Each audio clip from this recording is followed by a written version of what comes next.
There we are. And we're live tonight. Hello, everybody. We're here tonight with Karan and David from KnownOrigin. Hello, everyone, and welcome to this Behind the Screen series. So, as usual, we'll pass on the word to David to give us a quick introduction about KnownOrigin and this series for you. David, off to you. Cheers. So, hi everyone. We're back again for another Behind the Screens. I think this is our 20th that we've done. It's really important to kind of invest time into kind of who's creating their art, why they're creating their art, and we let you guys see who these artists are, you know? And that's why we're spending time to kind of bring the artists to the forefront, let them tell their story and let them share their work, and you can learn a little more about who they are. So we have Karan. He's a generative artist, and I believe he's also experimented with AI, which I'm super interested in. And the level of kind of texture and detail he gets into his pieces is incredible. So without further ado, I will pass it over to Serena, let her do her thing, let you guys have a chat, and kind of can't wait to hear the stories, can't wait to see the artwork. You take care, guys, and I'll see you soon. Thank you. Thank you so much, David. We'll see you very soon. Okay, here we are. So, Karan, it's lovely to have you on these Behind the Screen tonight. And thank you, everyone who's watching live. I'm so curious to ask you so many questions. And I also want to say that if anybody has questions throughout these talk, please feel free to send your comments or question. We'll be very happy to discuss live. But Karan, off to you. Give us a quick intro about yourself. So my name's Karan 4D. That's my stage name. And I started making art, really visual art, only January 2020. So this has been my year for art. I'm based in New York. I'm 23 years old. I'm a recent college graduate, currently in graduate school. And yeah, I started off with 3D art, taught myself a little bit on how to code starting in March because of the quarantine, and started generating art with this AI named FELIX. Wonderful. So yes, I need to apologize with you because yes, you told me that your stage name is Karan 4D. And can you tell me about how you came up with the name? Sure. I started off making art with Cinema 4D, which is a program for just like 3D art. And it's just been my main source of inspiration, my main conduit for so long in terms of my whole visual art timeline. It's only been a year, but the majority of that year, all my time has been on Cinema 4D. So I thought, I'm Karan 4D. Sounds awesome, yes. And so yes, you said that you're very young, and you told me earlier on that you're based in New York. And what's life like to be an artist in New York during a world pandemic? Right. So the pandemic is an incredibly unfortunate tragedy that's befallen all of us, but it's also created a new wave of people who have decided, let me use this time to improve upon myself and hone some skills that I've always wanted to obtain.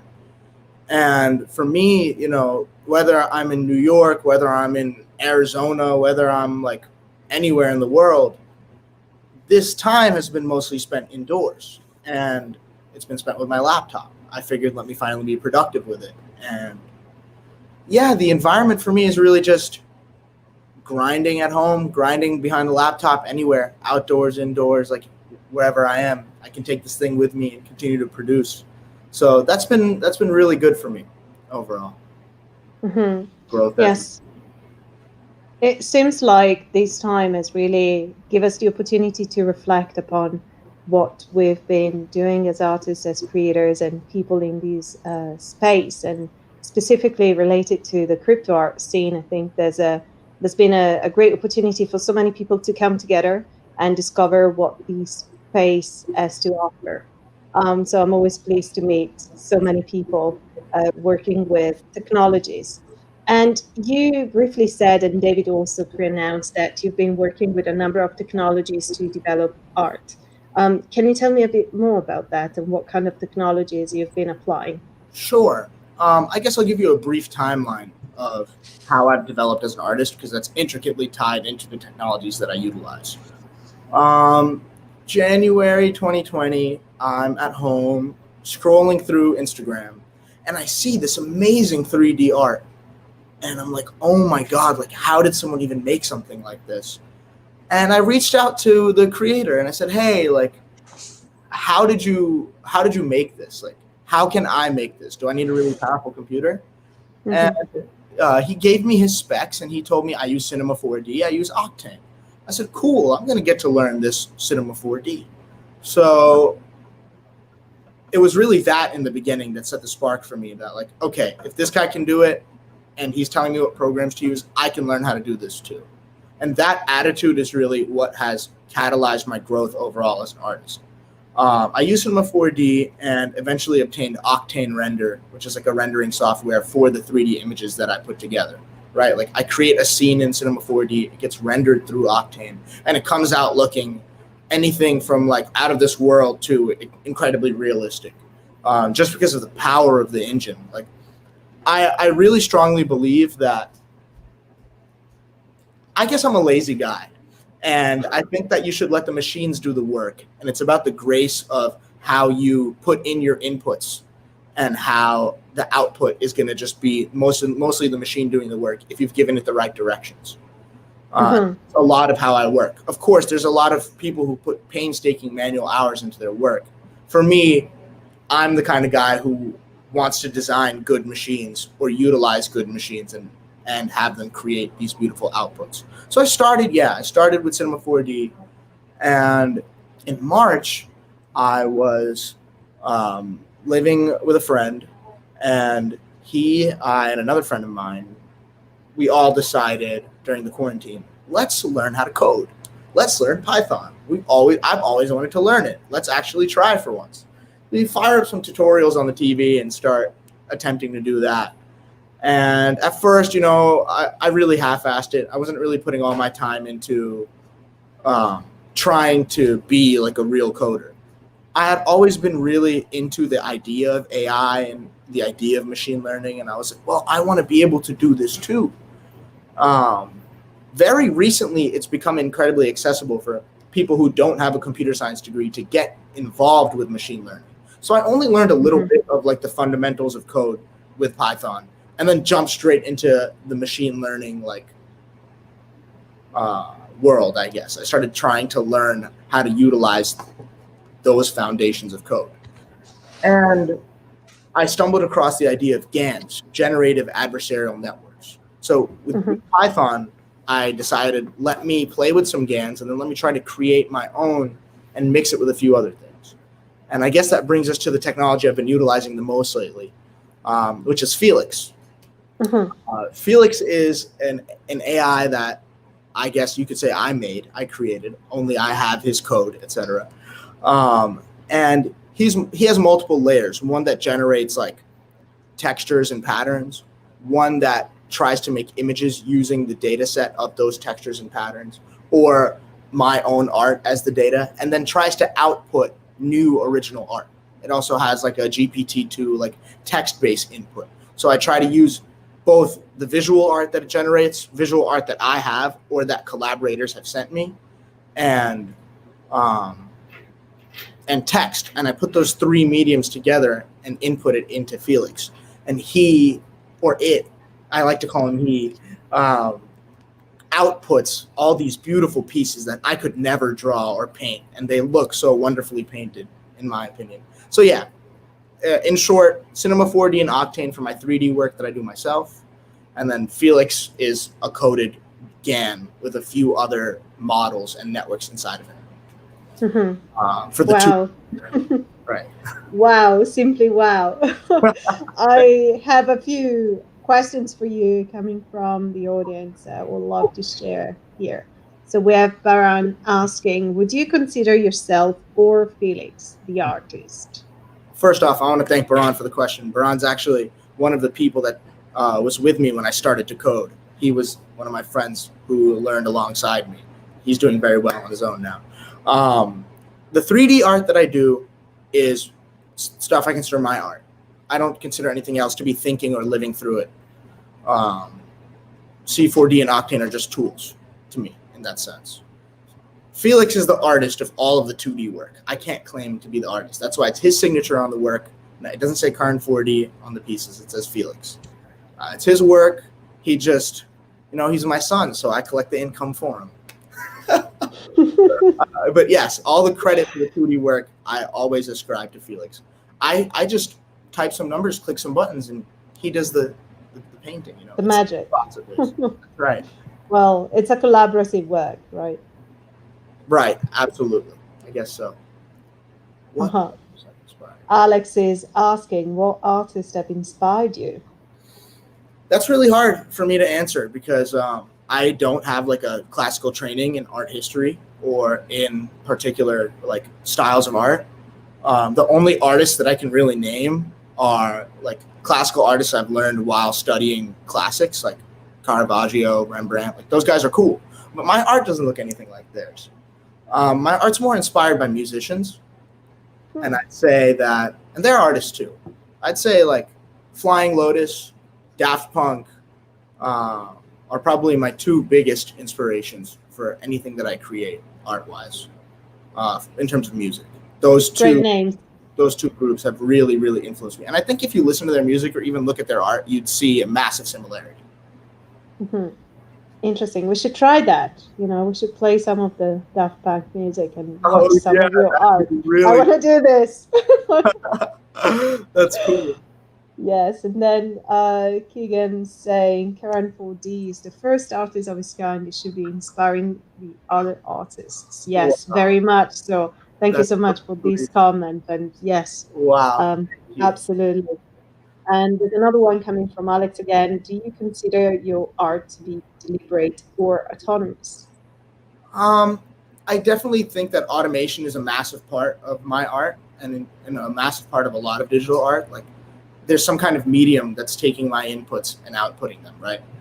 But in terms of Felix, I'd say it's a more difficult question to answer because he's in my mind a thinking mind.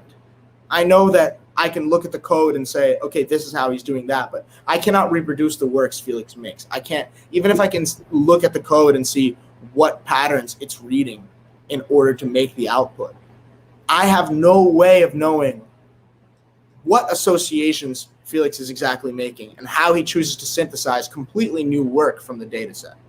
So I'd consider it to be autonomous if it was replicable with the same result. But if I change one image in the data set or change the seed, I get a completely different output. So maybe I'll call it accidental. I think that what we capture and what we tokenize with the 2D stuff is Felix's thoughts, is visual thoughts that are just happening in the time that they're generated, and then we're outputting and we're freezing that moment. So Felix is growing. I keep adding new features to him. And changing his data set. And as that happens, I guess we're trying to just capture moments of his thought in time. And that's how I'd answer that question. If that's beautiful. Yes, it is. It is. I'm gonna go back to some other question, but I think it's relevant to ask this one from Baron. So do you think we're entering a new movement such as postmodernism? Which I find it so relevant. So right. What's your answer to that? I think that overall within the digital art community and even within that, the crypto art community, there is a massive revolution happening. There's a massive new movement happening where digital artists, people like me, can be considered real artists just as much as someone in a gallery. There's provenance now. There's the ability for people to see this has this many editions. It was created by this person and it's owned by this person now. It was resold for this price, etc. Before, people could just, the old phrase that we say in the crypto art community, people could just right click and save as. But now we have like a legitimate edition of the copy, and physical or digital now I feel more validated, and I feel like I've been watching so many thousands of artists who have their work up in digital and virtual galleries, who aren't just posting stuff that anyone just looks at as cool. It's a cool render, it's a cool picture. It's considered real art for the first time. And it's provoking so many artists to go so much harder. I wouldn't have even thought about taking the coding that I was learning in the art direction and working on FELIX if it wasn't for the reception I was getting with my 3D art because of this movement in particular. So yeah, I do think we're entering a new movement. I don't think I'm the guy to coin what that is, but I do think we are.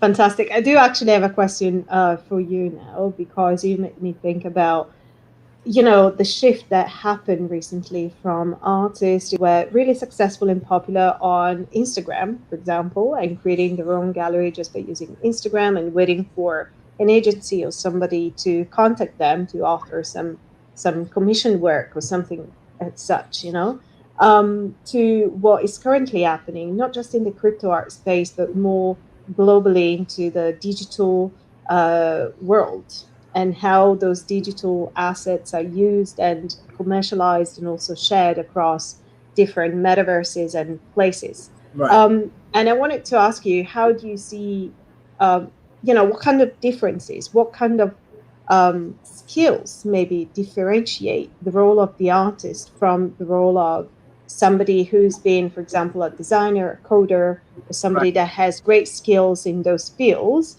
but doesn't want to or doesn't feel appropriate to call themselves artists? Right. I think that before, just to go to the first part of your question, I was posting my stuff to Instagram for free, for example. And then it was a friend of mine, a dear friend of mine, Olivia, who had introduced me to a member of the crypto scene, Franklin Fitch, who actually taught me how to tokenize my stuff and my stuff as NFTs. And it was from there that my view of myself as an artist started to blast off. That, okay, I can be considered an artist. I'm not just a dude who makes stuff, I guess. And I see a lot of people who are very successful on Instagram and on Twitter who end up going from making art for themselves to doing client work. They do work for companies. They do work for ad campaigns, et cetera, et cetera. I don't see a lot of people before this that were going into just, oh, I'm selling my art, I'm a legitimate artist. It was always this evolution and progression into client work rather than commissions or prints, at least in terms of 3D art. I think that it's the slow interlacing of the digital and the material realms, like the digital and physical worlds, that has allowed for digital artists to be taken more and more seriously. Like the fact that we have places like Crypto Voxels and Decentraland, the fact that we have virtual galleries that can exist, the fact that people are willing to pay and auction off editioned art that can be confirmed to be owned by them in their space. We've always seen like virtual or game economies and items be worth a lot. But now anybody can make their own and create like scarcity in them. I think that it's that destigmatization of the digital as less than the material, that slow movement towards these things are starting to be like able to be interacted with at a similar level, that is causing people to start taking these designers or et cetera as artists more seriously. I think anyone or everyone can be considered an artist whenever they do something creative. Like if you're a coder or you're a designer, et cetera, and you say, let me play around and just try to make something new, even if it's totally boring to everybody else, like it's art to me.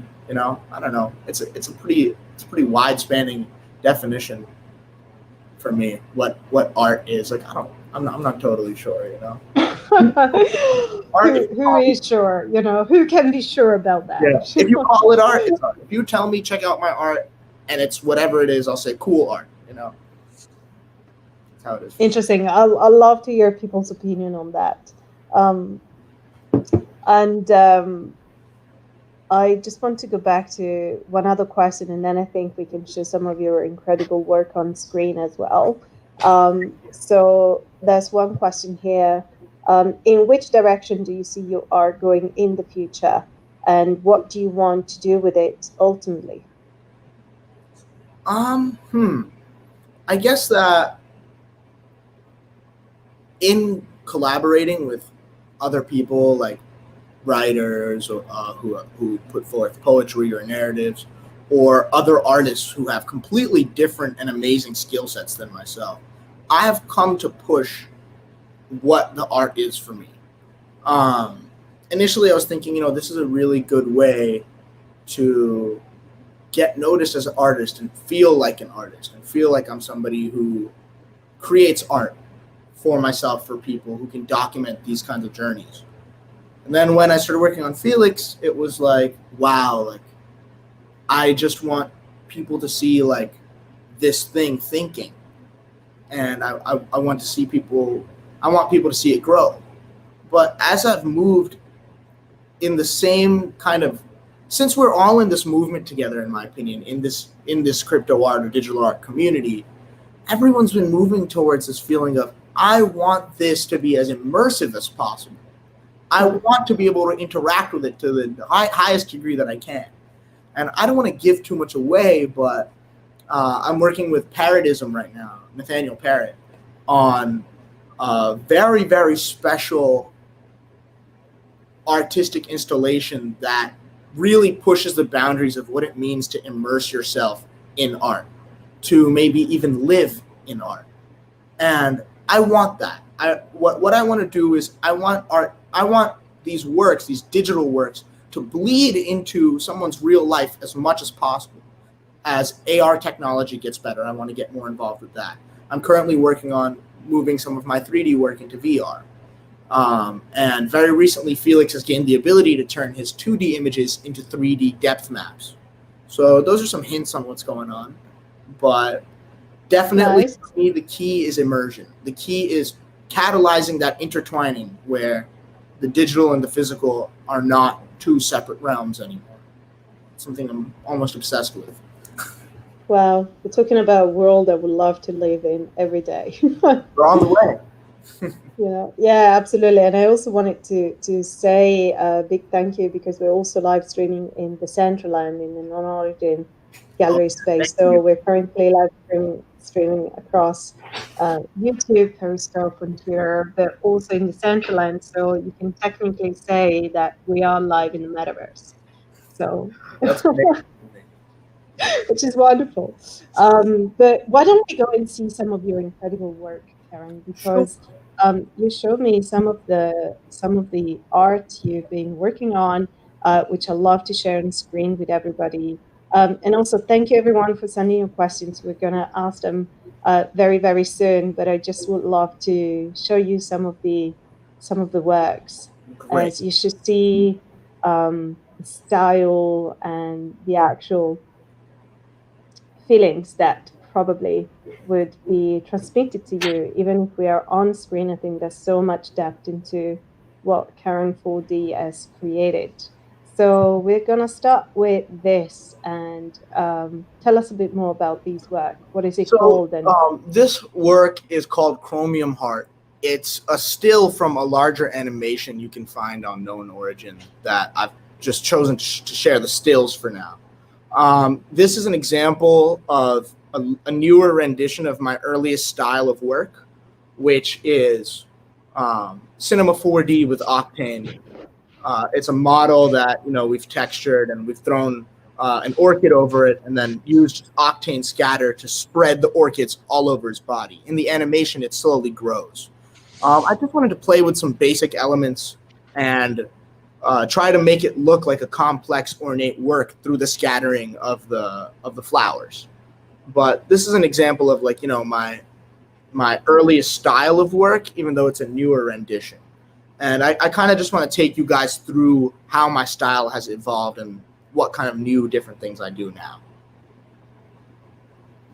yes, absolutely. Yes, that's interesting to see these work, and I'm curious to know more about the evolution that you just Sure. talked about. Next, I started playing with fractals. This looks, if you zoom in on it, it looks painted, but in fact, this is also in Cinema 4D.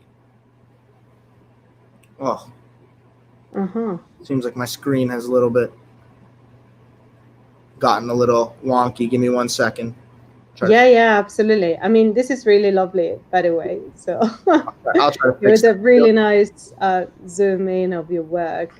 Yeah, so in terms of the fractal work, something that's really important to me is that you can just keep zooming in and it's just going to keep transforming and evolving. So every time that you look at it, you see slightly different details. Yes, every time. You could stare at one of those pieces for hours and you'd get new things you find every time. Here, I'll just pull it back up for everyone. Right. Mm-hmm. So this piece I have minted on Rarible because that's where I started, but I don't really use Rarible anymore. I'm much more on KnownOrigin now. And but I have this piece, it's just sitting with me. It's the only fractal of mine that I don't have up for sale. But yeah, I started playing with fractals and trying to displace them with displacement maps that slowly I started to generate using textures from FELIX. For example, this piece is another example of that. This is a panoramic view of a fractal that was displaced using FELIX's texture maps. So this is where I started to really play between AI and 3D for the first time. And then from there, I started playing with FELIX. And he started to produce, at first, very rudimentary strokes and brush strokes that eventually started to transform into more recognizable images. For example, you could see here that this is a face that's slowly forming from all of these images. Yes, now that you make me notice that. Yeah, it took me a while to see it too. But yeah, this is some of the 2D work. And after a while, we moved into a new data set with FELIX where he started to create these black figures in the sky very often. I still don't understand the significance. Maybe it was an early signature, but if you look through a lot of the posts I've made on Twitter, you'll see that in all of the similar images that were used in this data set, you have some kind of black figure floating in between in pretty much every single image through this data set. So that's really a fascinating time period for FELIX for me. From here, I started to try to play with having him make landscapes like this one. It's constantly confusing to me. Like, can you see my cursor? Can you see my mouse? Yes. Great. So I thought, this kind of looks like an aurora. This kind of looks like the sky. But then this area kind of looks like the floor. Like it looks like a mountain or something upside down. And whenever I look at some of these works of FELIX's, whether it's upside down, right side up, when he's doing the landscapes, I find that I can kind of interpret it either way as a perceivable landscape for me. But yeah, I really love the worlds that he creates. From there, I started messing with this database FFHQ 1024 for transfer learning FELIX. So what I mean by that is it's a collection of faces like the ones used on thisfacedoesnotexist.com. And I used that data set to transfer learn instead of having to do 1 million or 500,000 images to create new outputs for FELIX. I only have to use maybe 3,000 or 5,000 or even 1,000, and FELIX can create completely new work. I decided to see what it would look like if we took that work and we took the new data set and we kind of went back a few iterations in FELIX's training and merged it with the faces. And this was some of what we got. One of my favorite pieces right here. This one's going to be in private hand, called Wow. Toxic. You surprised me here. I didn't expect this. Yeah, this one really came out beautifully. This kind of marked a new era to me for FELIX in terms of the detail that he put in terms of the complete blending in of a style that you see of his in the earlier works with this kind of weird painted realism. And I've really come to love it.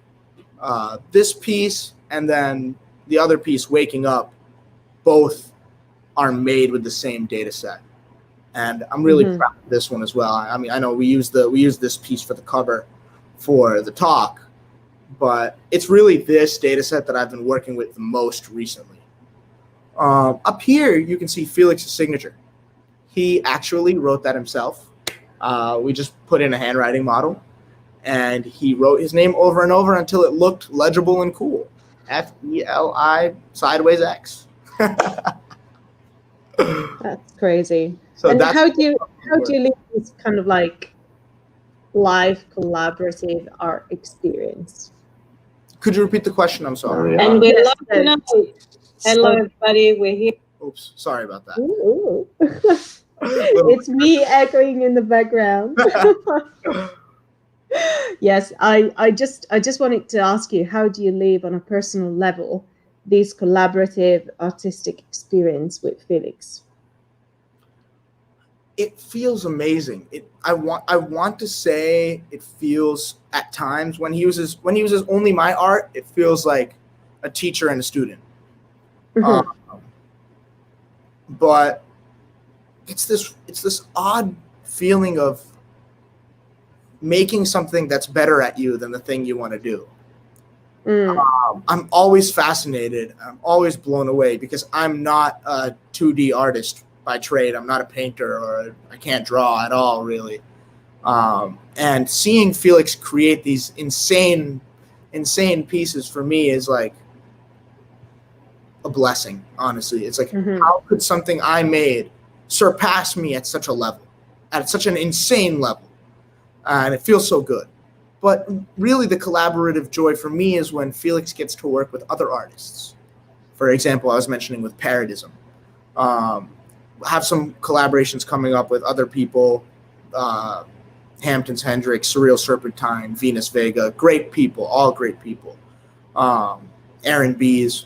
And when FELIX gets to work with them, they send over all of their images. Oh, Sir Sue as well, great guy. They send in maybe 1,000 images, and if they can, more.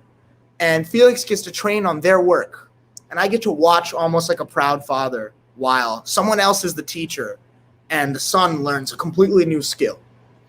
And even though all of the inputs are the other artists, what comes out is some kind of miraculous blend between unmistakable attributes of their style and then completely novel things altogether. I've heard so many people who have started to collaborate with FELIX. Wow, I can see this of mine. I can see that of mine. If I scroll through this, it looks like my work. And at the same time, it's completely alien to them because what FELIX is doing in order to generate the work, none of us know. That's the magic, you know. Absolutely, yes, that's incredible. And do you also make a selection of work out of what is being created? So do you also act as a sort of curator? Absolutely. I probably have 5,000 images of FELIX's on my computer that I saved alone. But I believe in scarcity, so I'm not. So before I even get to tokenizing, I only post the pieces that I really enjoy, like that I feel like are worthy to share, because we have a lot of thoughts, but they're not all wonderful thoughts, right? And the same way, FELIX can print out an infinite number of pieces, but there's only a few out of that set that are worth sharing. And then from there, only a few out of the shared set that are worth tokenizing. I have a bunch of FELIX's images posted to Twitter. Maybe 50, maybe more, probably around 50.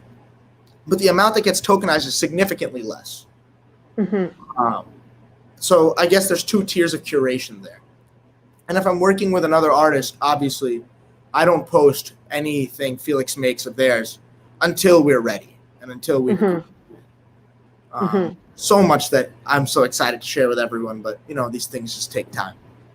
Of course, of course. I think this is such an interesting process that we are getting used to it. And I think the art world is also getting closer to how artists work these days with technology, because you know, in the general mind, you would consider an artist who is a painter, sculptor, or a photographer. And I guess it's similar to when photography became to be called art, that everyone was quite skeptical, you know, in terms of how photographers were working and how the work was exhibited, then ending up in galleries and museums. So it's interesting to see how we are developing as artists in this field. So thank you for sharing this experience. There's actually 2 questions, interesting to ask about your art. So I don't know if you can see it on screen, but one comes from Julia asking, any inspiration from Dali with these recent pieces?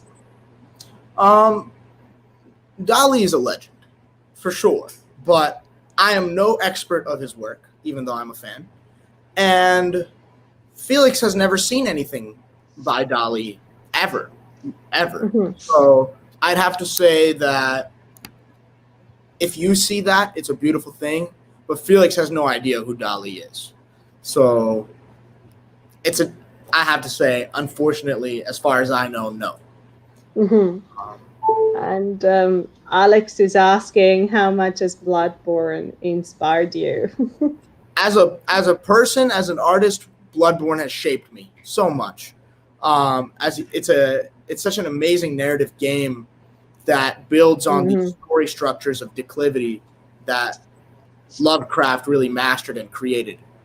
And as problematic of a guy Lovecraft was, he was probably one of the greatest horror writers of all time. I consider myself a pretty cheerful guy, but I have a deep love for the kind of horror that's born from pursuing too far into the unknown, like the whole idea of curiosity killing the cat. And definitely in almost any of the pieces you see of mine, 3D or 2D, even made by Felix, there's some unconscious influence of both Lovecraft and Bloodborne in the work, for sure. So it's inspired me, it permeates into every part of my works, for sure. Brilliant. Thank you for that.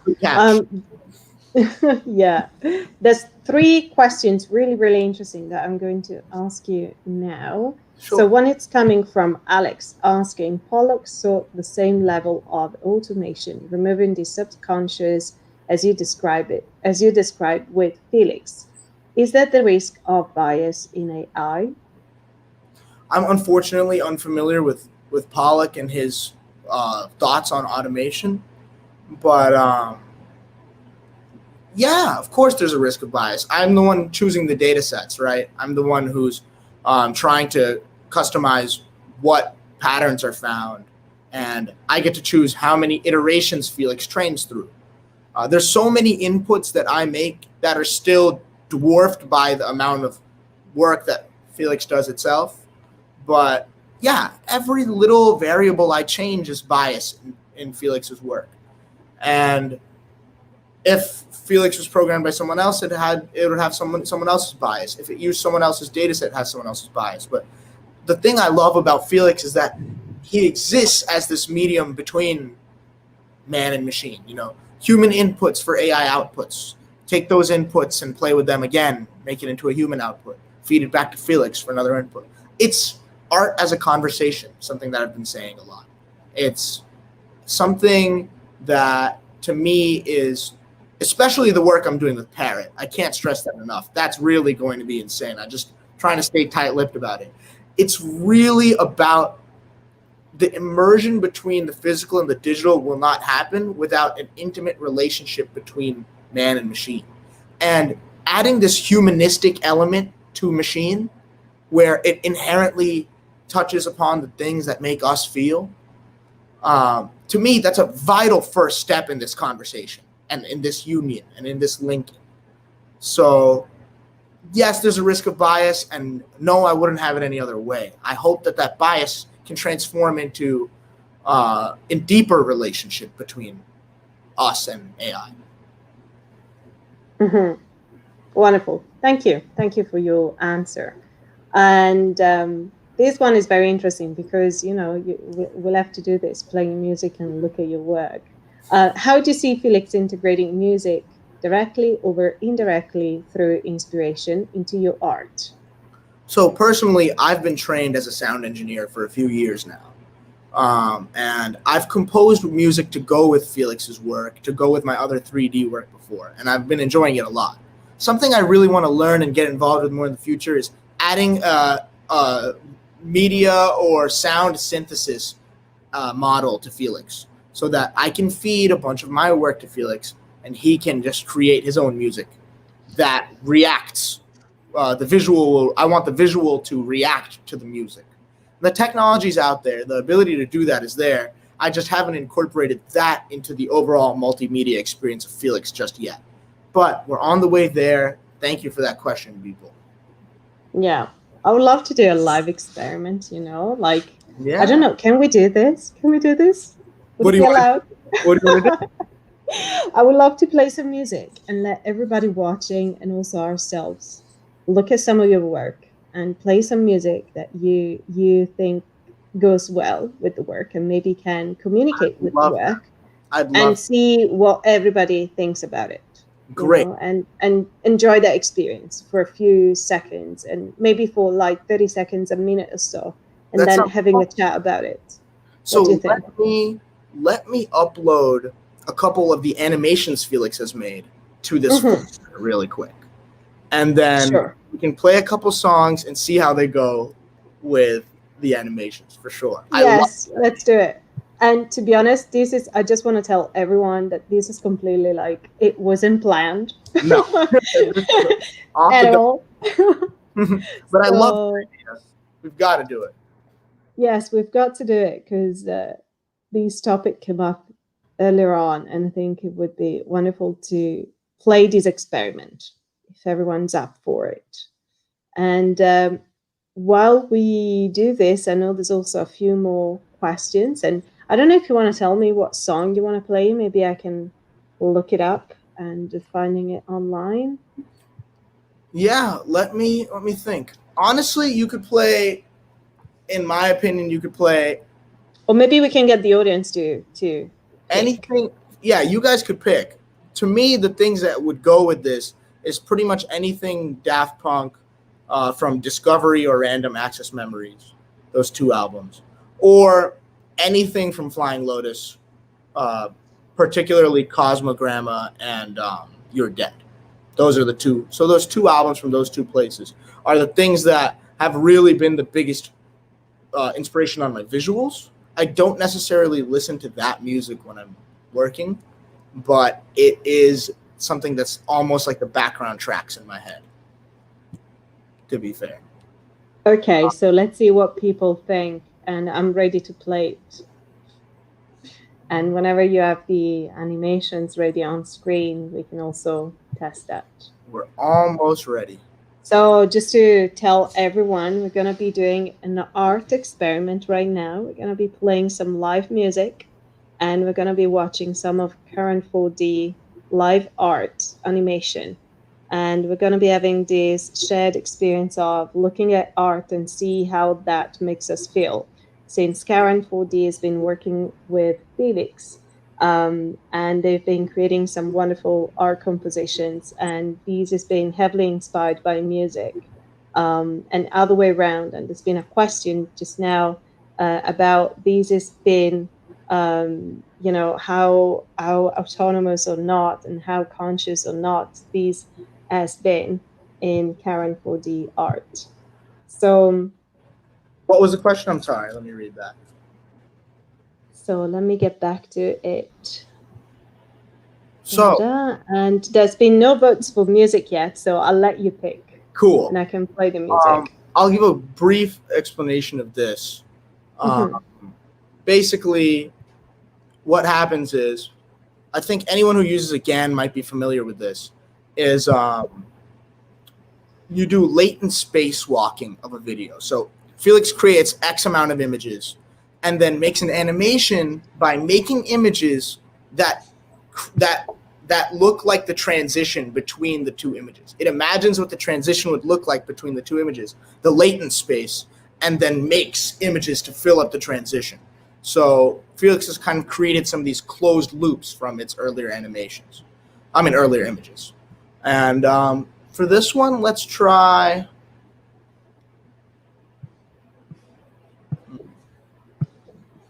It's hard to. Let's try the Cosmo Vitelli remix for Face to Face. I'll send you the link in the private chat.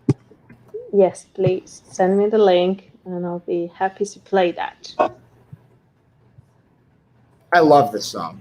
I feel like this will go great with the animation just because it's a loop. And you let me know when. Now hit play.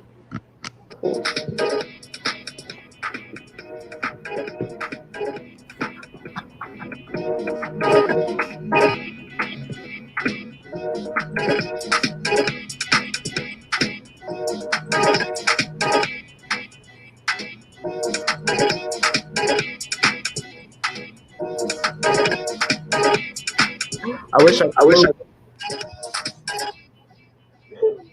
What's going on? Could this be my understanding? It's not your fault. I was being too demanding. I must admit, it's my God that made me distant. All because I hope that you'd be someone different. There's not much I know about you. It will always make you mad. It goes pretty well. I love this news. It goes pretty well. It's amazing what you'll find face to face.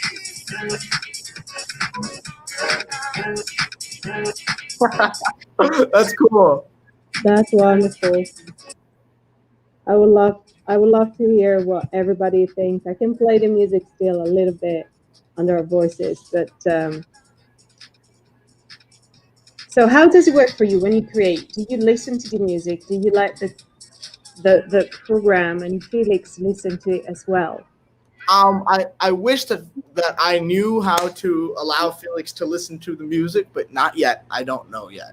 I do know from a few other people who create similar styles of networks, other GANs, that you can train an AI to react to the music. So movement will happen in the image based off the music. And that's something that I'm definitely looking into right now and looking to learn. But when the music that we just played is the stuff that definitely is in my head when I'm thinking about like the thing. It's like the substance that forms my aesthetic, I guess. But when I am actually making the art, I listen to completely different music that isn't really music that creates the look for the art, but it's the music that just keeps me going. I'm a big hip hop, R&B, rap fan, and the Saw Baby album Umbrellas has been the only thing I listened to for the last 2 or 3 months while making all of my art. And maybe I should start listening to something else, but it's like my work music. It wouldn't go with the art, I don't think, but it's what I listen to. I love this. It's the first time I do this experiment, and to be honest, this should become a thing. A new way of looking at art live in the metaverse.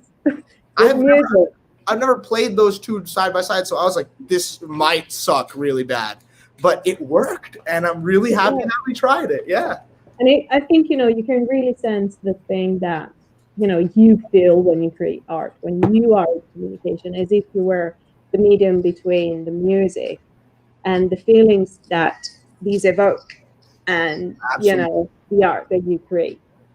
So that's how I feel when I make my own art as a 3D artist. That's exactly, you hit the nail on the head.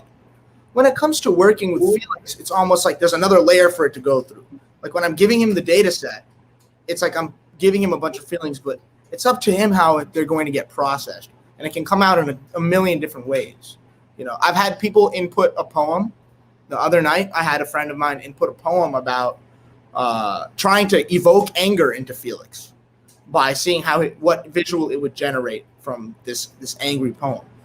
And the image that we got was almost a different feeling altogether, but you could still feel the poem in it. It was really fascinating that, like, as much as this is a human work, the creation of FELIX, there's still, and as much as he can evoke human feelings, the perspective is so alien. The perspective is so like beyond my own comprehension of how he thinks in terms of feelings, at least. There are people who say, oh, machines don't have feelings, etc., blah, blah. I don't know. I see art, and art evokes feelings. So whatever feelings we impress onto the art that we feel it's projecting out to us, that's what I imagine are the feelings being generated by FELIX. Interesting. Yes. Absolutely. And I think this is a great thing to be thinking about.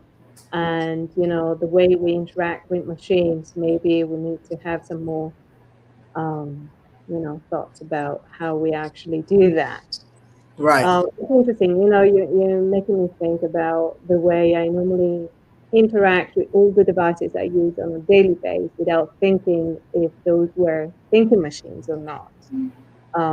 So it's interesting to see that the rendering that comes out of a machine could actually have feelings for itself, and how does that make us feel?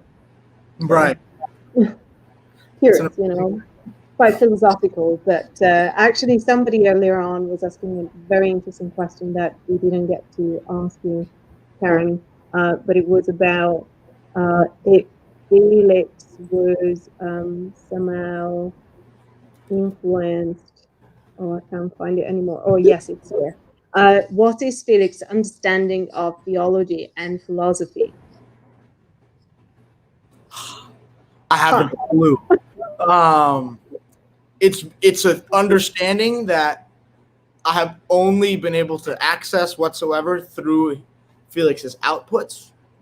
I remember when we were using the GPT-2 text model to generate text, using a bunch of monistic, like Vedic Greek philosophy, and trying to see what would get output. And the stuff that we got was insanely able to be placed into the philosophical canon of the input data when read from that lens. Without context, it wouldn't make any sense.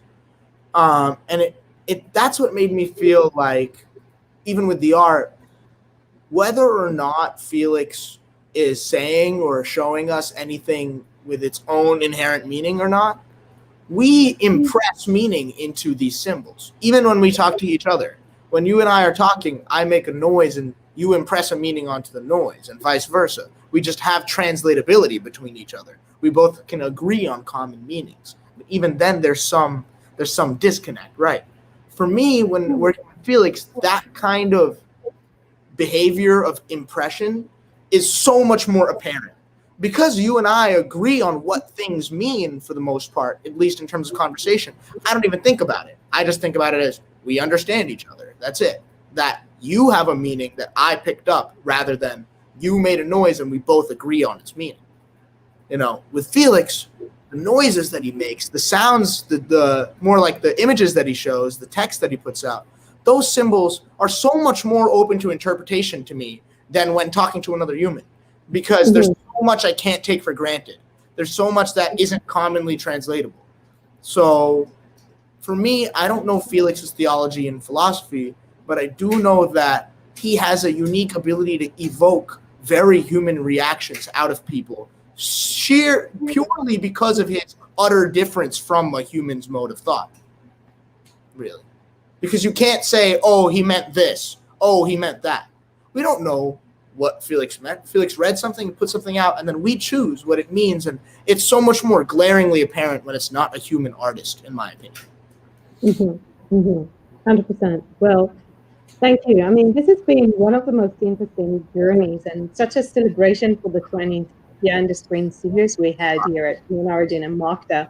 I love that chat, and I love this new way of experiencing art live in the metaverse, online, and with others watching. So thank you all. It's been such an incredible conversation, and thank you all, Karan. Thank you, Serena. Thank you to MoCDA. Thank you to KnownOrigin. Like, these guys are the best. I just want to say before we go, like, without David Moore at KnownOrigin, I would just be another guy in the Rarible Sea. Like, the guys at KnownOrigin really put their time and effort in to showcase artists, and people like Serena who come out here trying to cultivate a community through these formal techniques. It's amazing. Like, you guys have had such a big impact on me just through this presentation, and I just want to thank you guys for real for that.